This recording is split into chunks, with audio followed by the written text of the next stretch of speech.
Isabel, you like comedy, don't you? You like a good laugh? I get a good laugh every time I talk to you, Kev. What have you got for Yeah. me? Well, I'm going to present to you Westminster's funniest comedy character, and Okay. when I say that, this isn't in a good way. He is the MP for Dover.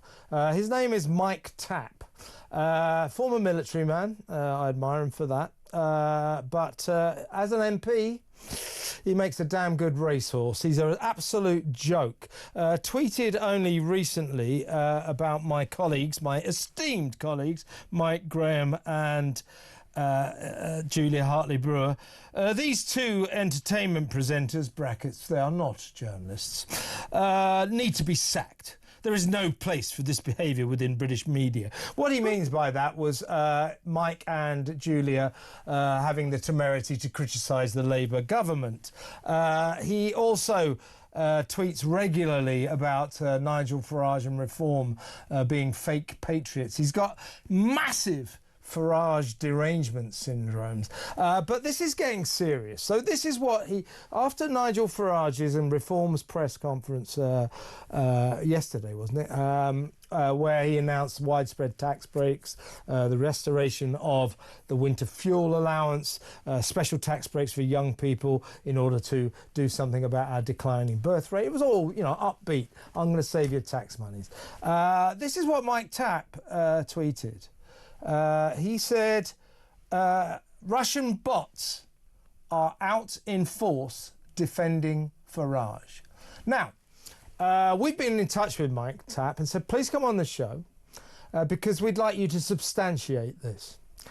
Do you have, I presume, before you made this incredibly serious charge, that all these tweets, thousands of tweets supporting Nigel Farage, were the work of Russian bots? Before you made this incredibly serious allegation, I assume, Mr. Tapp, you had evidence for this. You investigated it and you proved it. You substantiated it.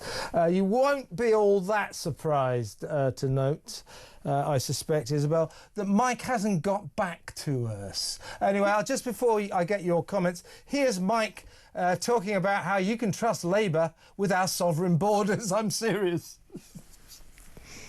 In just 9 months, we've deported record numbers and we're pushing new counter-terror powers through Parliament to dismantle the smuggling gangs at the source. And they will have new counter-terror powers to better monitor, track and disrupt criminal gang activity. While others shout, we've been working. We're building international relations, leading to influence, to change laws in France to stop the boats in shallow waters. This is a serious plan, but it takes time, and there is more to come. We all want to see an end to dangerous small boat crossings. Now don't let anyone trick you into thinking it's simple. They're not being honest. What do you call an obscure backbench MP who makes videos with dramatic music like that as the backdrop? Criminally ambitious, I would suggest. But I'm serious. You can't go round saying Russian bots are out in force defending Farage unless you've got evidence for it. If you haven't got evidence, that is just spreading misinformation. Last time I looked, Keir Starmer wasn't at all keen on spreading misinformation. What does this guy think he's playing at? I mean, he's absolutely desperate to be given, clearly, some kind of shadow ministerial role. I assume he hasn't, an actual ministerial role, because he is a Labour MP, isn't he, for Dover, front line of the migrant crisis. Down there, Dover. So he first came to my attention when he started tweeting that basically only this government can secure our borders.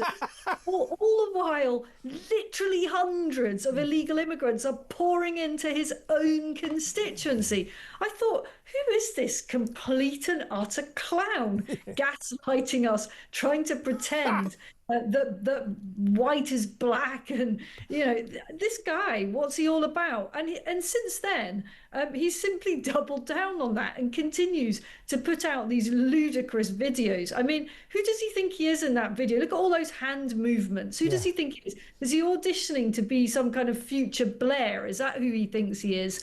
Because he really sure as hell hasn't got any chance if he just makes stuff up like this. And the Russian bot thing, it's so feeble. It's so feeble. Hello, Labour. If you think that Nigel Farage's support comes from Russian bots, well, knock yourselves out. It means you're going to lose the next election on grounds of stupidity alone. Yeah, and he's, as I say, he's got a serious, a very dangerous case of Farage derangement syndrome. He tweets constantly about don't fall for the fake patriotism of Farage's reform, constantly, like kind of about every 4 minutes. He's obsessed with the alleged fake patriotism of reform. I don't know what he thinks he's doing, but he's clearly very, very ambitious. But at this rate, he's going to get nowhere. I'll tell you what's going to happen to Mike Tapp.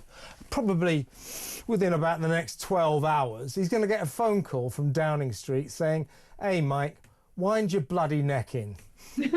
Well, I think you're giving Downing Street a bit more credit for some kind of, strategic communications. I don't think that they're really paying that much attention. I mean, he doesn't like me either, Kevin. I'm sure he'll now be fully on your radar, and he'll be tweeting that you and I are both entertainment journalists, or we're not for real, or whatever. He's got a real bee in his bonnet. I tell you what really winds him up though, Kev, it may not be original, but it sure as hell works. Just call him Drip Drip Drip. Can anyone drip Tapp? Yeah, absolutely. Anyone know if there's a plumber around? Dripping taps are very, very boring. It may not be original, but it really gets to him. Yeah, also here's an idea. I mean, the smart, ambitious young MPs, they don't start picking fights with people like Mike Graham and Julia Hartley-Brewer. They may not be on the same page as them politically, but you don't make enemies of people like Mike Graham and Julia Hartley-Brewer unless you're really, really politically naive and, dare I say, completely stupid. Or unless you're already at the absolute top of the tree and you can afford to make enemies. Even then, I wouldn't suggest it's a great idea to fall out with Dame Julia and King Mike. It's not a great idea. But when you're at the bottom there, it's a really good idea to make strategic friends with people that might be able to help you on the way up the greasy pole. Yeah. And I've seen people at the beginning of their careers be very clever about that. Mike Tapp is not going about it the right way. Exactly right. I just love that when he's on the cliffs of Dover. No doubt, if you look closer, you can see thousands of migrants coming across on small boats, and he's standing there with that music. Mike, you're just some little backbencher. Why, as I said, wind your neck in. Great to talk to you, Isabel.